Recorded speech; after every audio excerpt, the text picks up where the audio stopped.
I want to talk a bit about why there are so many brown Indian origin CEOs coming, um, emerging in the United States, and why so many already existing ones have been so successful at major organizations.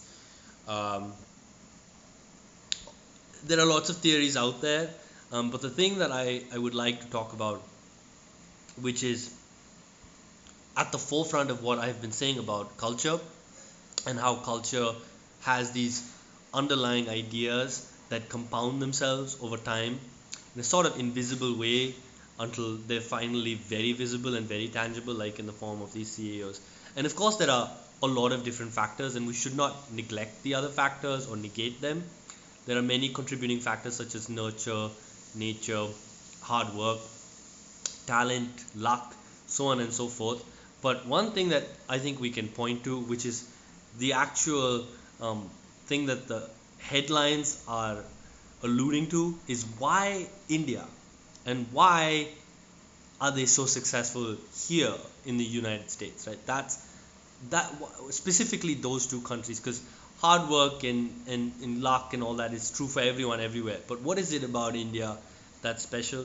Um, and the one thing, I have a lot of qualms with the Indian culture, too many to name and list, in fact. Um, but aside from those litany of complaints, I do have this one thing that I think is kind of special and what makes India's culture remarkable and suitable for, at certain times and certain conditions, exceptional um, quality of work and success. And that quality is the joy of service that is kind of ingrained into our culture. With the Eastern cultures sort of leaning towards being slightly less individualistic and less self centric, that opens up the door for more selflessness. And with that selflessness, when it meets a certain special kind of love for adding value, for being useful, which is something that has to be there in every entrepreneur or CEO or even a good employee, when that's combined with the joy for selflessness and even sacrifice to a point, with our sort of devotional faith based culture, sacrifice often takes on a very heightened role and enhanced perspective within the way that we operate.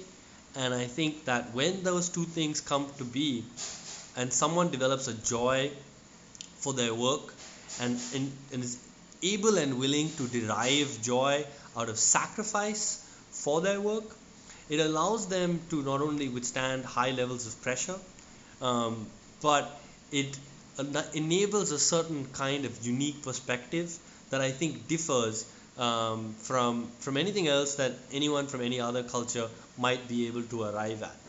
And that's once again the compounding effect of culture.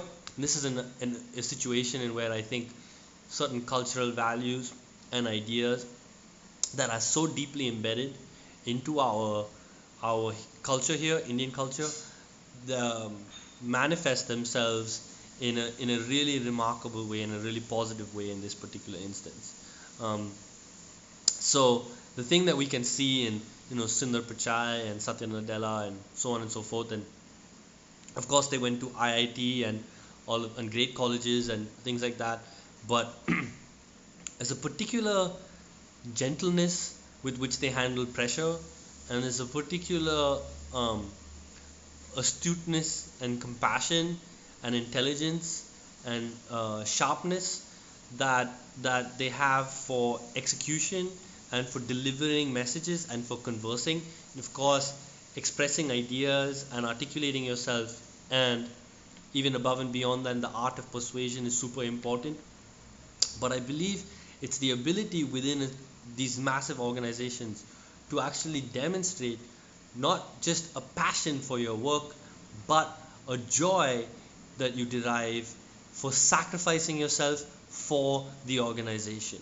And that's something that isn't done with a heavy heart, but with a joyful one, that comes from our strong attachment and connection to devotion, sacrifice, and faith in our particular Indian culture.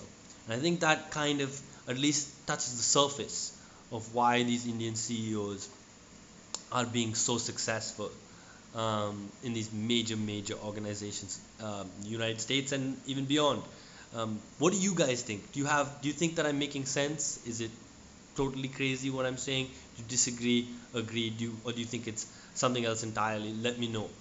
Um, and feel free to comment in the comments below. And I look forward to hearing what you guys have to say. All right, peace.